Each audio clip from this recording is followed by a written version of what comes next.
Bismillahirrahmanirrahim. Assalamualaikum warahmatullahi wabarakatuh. Hello, good morning Soleh Soleha. How are you today? See you again with me, Ustazah Esa, in English class today, 24th of August 2020. Okay, Soleh Soleha, before we start learning, please to pray together. Okay? Start.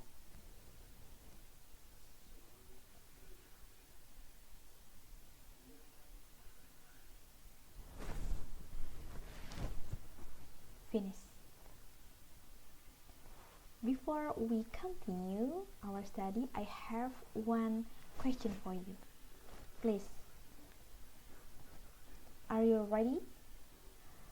Ready to study? Ready to get new material from me? Okay, Soleh Solehah, welcome to our English class.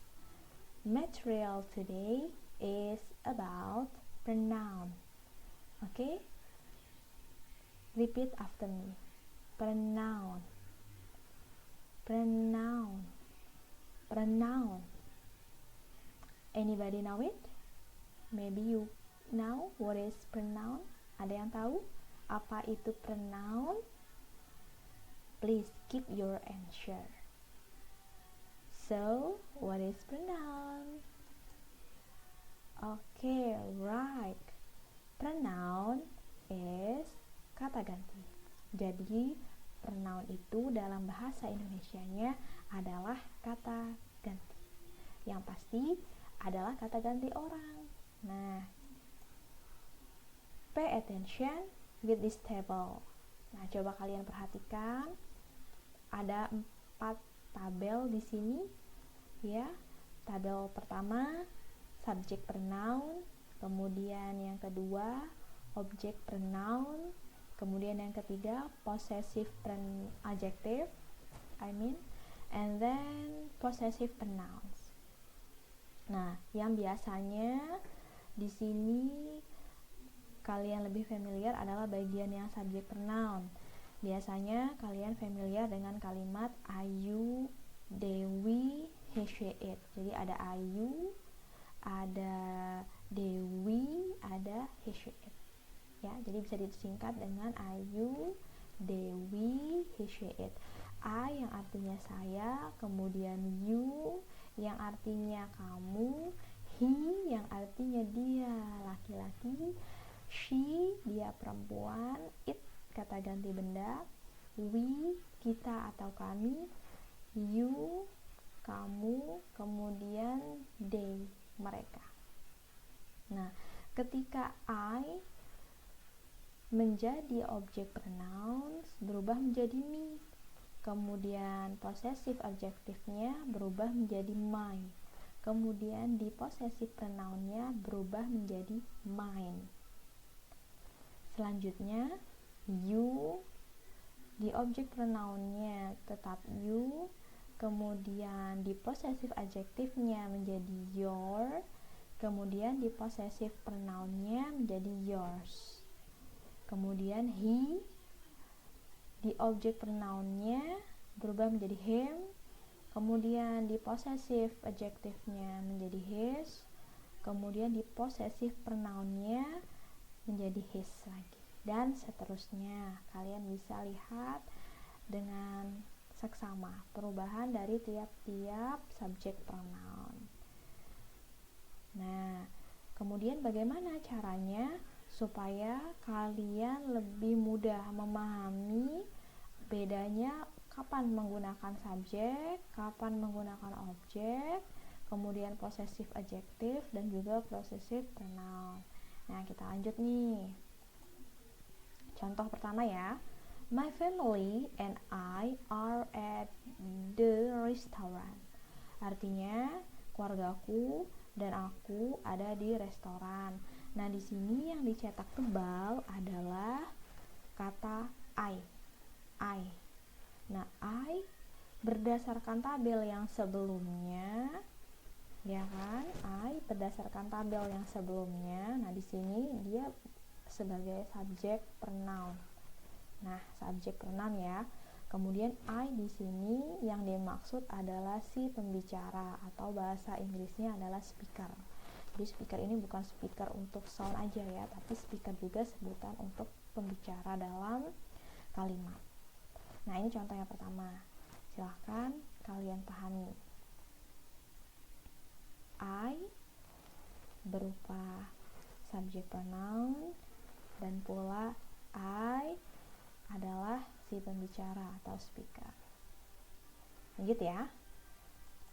Contoh yang kedua, second example, people cannot blame you for this mistake. Repeat, people cannot blame you for this mistake. Yang di underline, di bold adalah you. You di sini fungsinya sebagai objek pronouns. Kemudian you itu terletak setelah verb atau kata kerja, yaitu blame. Mana kata kerjanya? Yaitu blame. You sama tulisannya dengan subjek, juga fungsinya sama, you. Coba kita lihat tabel ya. Nah, you di subjek tetap you, ketika di objek juga tetap you. Lalu bagaimana cara kita membedakannya? Ketika di subjek, tentunya you ini posisinya di awal kalimat. Ustazah ulangi, ketika dia subjek pronoun, artinya you itu berada di awal kalimat. Sementara you yang ini itu ada di tengah-tengah, atau lebih mudahnya terletak setelah kata kerja. Nah, seperti ini, setelah kata kerja. Kata kerjanya apa? Blame.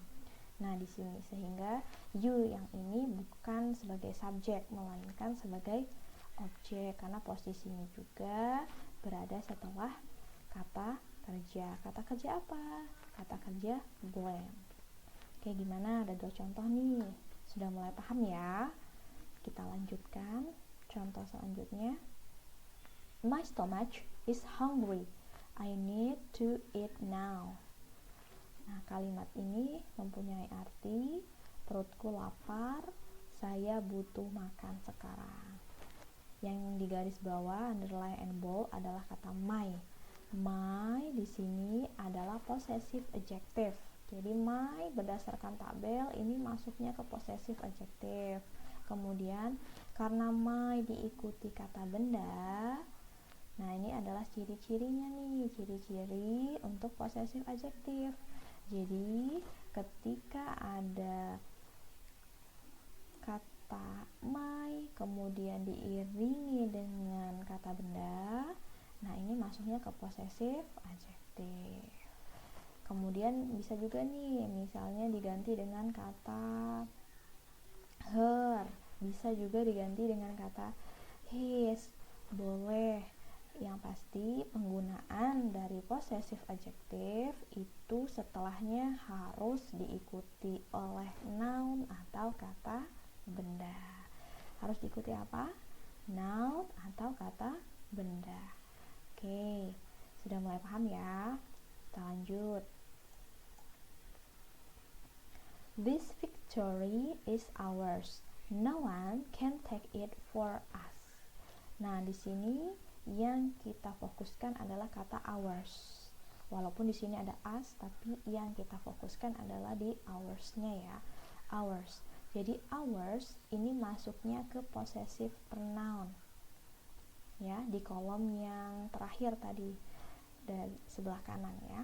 Kemudian ours itu didahului kata benda, yaitu victory, sehingga ours di sini termasuk ke possessive pronoun gitu ya, karena kata bendanya berada sebelum kata ours. Kalau tadi setelah itu masuknya ke ini possessive adjective, tapi kalau sebelum masuknya ke possessive pronoun gitu. Nah, ini cirinya ya untuk membedakannya.